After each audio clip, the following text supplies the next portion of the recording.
Before we get into Mikey P in some Wiley's world, let's start off with funk up some comments, because we got some good comments here. Talking about Lil Wayne to Undisputed, and Weezy could be the next host with Skip Bayless. And Jeremiah Taylor J, member, says, I knew Skip was going to take the Stephen A route and have a carousel of hosts, 100. And I have to respond to this because I even had to correct myself because I was corrected by a member who told me that go back to cold pizza days. Skip used to have the carousel of people to the point where Stephen A was one of them. And then Stephen A stuck out. Their chemistry was amazing. And then there goes First Take. I was a part of that carousel as well. I used to come in for a couple of days a week and be on cold pizza. So I stand corrected. Skip is not biting from Stephen A. Stephen A actually bit from Skip. It's just Skip hadn't done that in almost a decade. All right, here's another one from Mark McFarland. Says, he's a star in music, talking about Lil Wayne. Debating and having hours-long conversation of substance for hours a day? I don't want to see it. Goes along the line of how the news always puts the microphone in the most ignorant black person's face to get their take. Shannon Sharp moved the culture forward. Wayne will make us take a step back. I want them to stop focusing on the entertainment value and ratings and put an educated brother up there. Wow. I do know what he's talking about. Like, we're talking sports, right? So we're talking the depth of sports. Is there somebody that's qualified within the realm of that experience, or is there going to be somebody from the outside who's trying to break it down? But the reason they even got the opportunity because they're hella famous over here, and we're trying to see if they're hella genius over here. Now, Wayne is genius over here, but he's loosely compared to what this guy was talking about. Wayne's not ignorant and all that, but I know what you're saying. You're like, dog, there's a well-decorated athlete who will represent the brand and, more importantly, represent the knowledge and experience that you desire, and you wouldn't check that box and say Lil Wayne first. I get some of that. All right, here's some of the comments from The Real Deal on Colin Kaepernick and the deal he made with the NFL, I feel. My man Carl Schreffler says, the only time Colin Kaepernick opens his mouth now is when he got some race cards to throw. Just threw some at Raiders, and a few months ago, he threw cards at his own parents. Colin Kaepernick is a quitter. He started kneeling when he got benched. If Colin wanted to play so bad again, he'd be talking every day on the NFL's doorstep. He's a quitter. He was still under contract with the 49ers. He opted out of his contract, being a race grifter, and nowadays only makes you money. That's when Colin is. Something got caught. Oh, Colin is now. Okay, it got cut off right there. Nowadays can make you money, and that's when Colin is now. Basically, he's saying we only hear about Colin Kaepernick when he wants us to know that he's interested in playing football, but his actions don't support that because he's not truly interested in playing football. All I got to say about that is my conjecture. My conjecture is Colin Kaepernick settled with the NFL, and part of that settlement was you're never playing in the NFL again. And he agreed to it. Simple as that. Because nothing else makes sense. Opting out of your San Francisco situation, then you don't want the Baltimore situation, or at least you didn't put your best foot forward, calling the owner Django and all that. Then you didn't have all the other situations that materialized. You didn't want to be a backup in Seattle. Look how that would have turned out now. As Geno Smith, $100 million. Okay, so then you do your workout. Oh, I don't want to do the workout there. I want to do it here, which I've never heard in the history of the NFL. A guy moves the workout right before it. Whatever. So I think that's where that is. Not going to spend too much time on it, especially when he's not doing that much time for it as well. ESPN layoffs. My man John Mitchell, who's a member, says ESPN uses some people up, and you can't stay up like you was after you playing. Like your popularity goes down, they will spit you out for the fresh retirement player to fill the spot to stay hot. Unless you like Wiley, you say, I will make myself the man, which that is how it works. Wow. He basically saying they're just going out there grabbing the new shiny object, and then until it gets dull, they'll use it up. So once you leave the field, obviously you got a big name, big star, and then at a certain point, you're like, there's another big name, big star. And typically when you can get them younger, you could get them cheaper, right? Because even though it's still about who you are and Q rating, you're a rookie to this world. You're a rookie to this genre, right? So you can kind of play with that guy to a certain degree. Now, there are exceptions to the rule, and a lot of times we use those exceptions to try to explain the rule, which you shouldn't. Like a Tom Brady, like, dog, Tom Brady is just going to be Tom Brady, etc. But there is something to it, like the meat of these networks is a lot of guys who come in, get their run on, and then they say, nah, we got to get the next crop. Maybe that's just smart business. Maybe that is a little manipulation. All right, last one is about Wiley's world and James Harden to the Clippers. We got my man Jesse who says you can't compare the Clippers locker room to the Sixers. If Ty Lue can get Russ to work, Harden will be a walk in the park. Glenn Rivers is the worst. It's interesting that Doc Rivers, a championship coach, is not getting the full respect he deserves in a really impossible situation if you talk about the Sixers.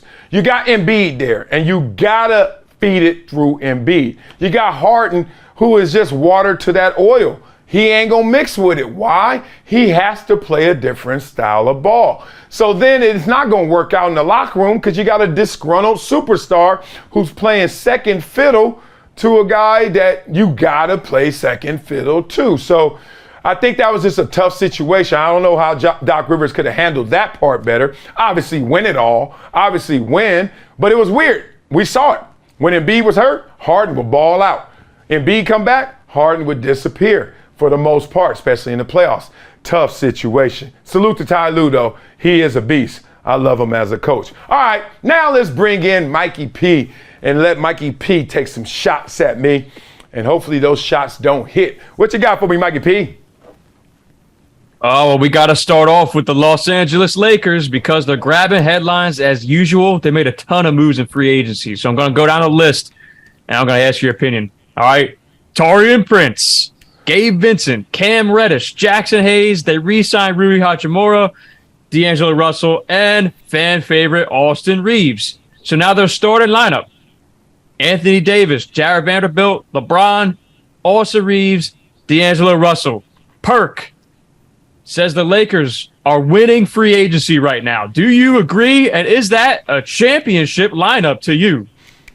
They're certainly winning free agency, not only by the quantity, but that is great quality to retain and to add to what they've done. And if you notice, a lot of energy in there, a lot of glue players, meat players that is going to have to provide that because of the absence at times of AD or the age of LeBron. So basically they need the juice in that battery, and they know that they're top heavy when needed, and then that's when you lend yourself to LeBron and AD saving the day. Smart game plan, absolutely smart game plan. Problem is, on paper, match that up to the Denver Nuggets. And you start looking at it like, woo, yeah, Denver Nuggets top heavy. You can talk about, obviously, the MVP, consecutive MVP, Jokic. Talk about Jamal Murray. But then you start going. You don't drop off necessarily much and start talking about Porter Jr. You know, you start talking about Aaron Gordon. You start, they're tall. They're rangy, they're long, they're a great team, like really well constructed. So with that said, the Lakers have won free agency. They have closed the gap in our imagination of where they are compared to a team that just swept them. But have they closed the gap? No, it's still a gap there. I was waiting for that but right there. But they're not a championship team. No. And they're not. I agree. And they're not the best team in LA. So get your game together, y'all. Get your game together. All right, moving on. Confusion in the NFL with the gambling policy. Another update here, okay? The NFL says its players can't bet on NFL games or NFL events. Well, we just had the match, right? The golf match with Patrick Mahomes and Travis Kelce. It was officially not an NFL event. So players were technically allowed to bet on this event. This is why players are getting in trouble. A lot of the rules are confusing and not clear. What should the NFL do to eliminate the gray areas? Because it seems like nobody knows the rules. So they're just going to be broken continuously, I think. But yeah, go ahead. It is, and it's going to damage their product, and it's going to damage their relationship with their partners, their employees, the players, right? Here's the thing. To avoid gray in your life, make it black or white. Then you won't, if you make it black and white, you got a problem. That's called gray, damn it. If you make it black or white, You ain't got to worry about gray areas. Here's the problem with that. Here's the problem the NFL has. They know damn well they want all that gambling money, but they also know damn well that it's not federally legal and therefore it's going state by state. So they're trying their best to keep pace with state by state, but then it's robbing certain fan bases. And since they can't make it implemented universally, they want to say no one can do it, right? But they know that's not smart for business. So they're saying some can do it because in certain states, some can do it. The fans. But then they're looking at the players and the players like, yo, I live next door to this dude. What you talking about? I can't play. And they're like, you can't do it. And that's where the confusion is. If there was a federal law saying everyone could do it, if every state could do it, NFL wouldn't have a problem with this. The only issue is the integrity conversation. And if y'all notice, there is a Las Vegas Raiders now. Want to know why? Those players can go to casinos and do whatever they want to do as long as it doesn't come back on them. Long story short, they're getting caught up in how this is slowly playing out. Therefore, it's contributing to their indecision and how they can implement it. But once it's all teams, all states, they're going to let the players do it sooner or later. Because how in the hell are you going to tell them they can't? And then everybody else supporting them can. Yeah, I might have to come back to you with an over-under suspensions list before the season. We'll have to bet on it. And we'll bet on that, yeah. You are dumb. Oh, that was a good one. Oh, man, that's great. You got another one or are you done? Last and certainly not least, okay? I got to run it back to an Instagram debate that you stoked a couple weeks ago, all right? Uh-oh. What happened? And I'm gonna actually read the post, all right? The house is on fire. You can only grab one of these West Coast classic debut albums. Which you saving? And it's Snoop Dogg, Doggie Time. Doggy Style. Say that right? I don't even know. Doggy Style. Doggy Style. Sorry, this picture is hard to read. All right. Yeah. A year after I was born. Okay. Dr. Dre, The Chronic. All right. So you said, funk it. Let me just burn up with both of them. And you said, who you got? But you didn't tell us who you got. So I got to hold your feet to the fire here. Yeah. I got to ask who you got. Snoop? Who I got? Or Dre?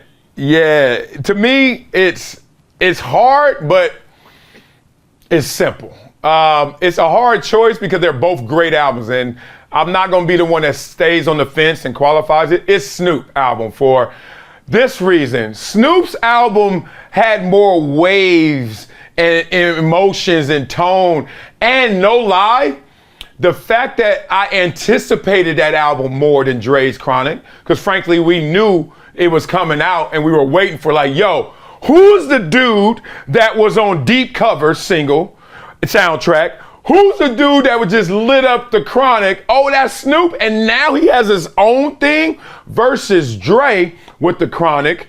We knew it was coming out, but then at the same time, it was like, we've heard Dre before, and this is going to be a new version. Okay, I'm excited to see a new version. Oh, he got a whole collage of new artists.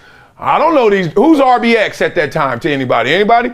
I didn't know. Who was Corrupt at the time? Did you know? I mean, Daz. You just didn't know. With Snoop, you knew it was coming. He was bringing all of them, and he was bringing Dre, and he already was the man. It was just like, that was next level. And then the album just got arranged, so ain't no fun if the homie can't have none, and the homie got to have Snoop album. I got to go with Snoop right there. What about you? Yeah, Who I said you got? it gets even. I had Snoop by a notch. Maybe it's personal preference. I don't know, but they were both legendary. And I was saying, man, it gets even harder when you get to the next album and the albums after that. It's like, oh man, what do you do? Like that's. Uh-oh. Now, Mikey P, you sound like a maybe that's the next one. Now, I think that's actually not accurate, in my opinion. Snoop's best album was his first album. And it's funny, like Nas's best album was his first album.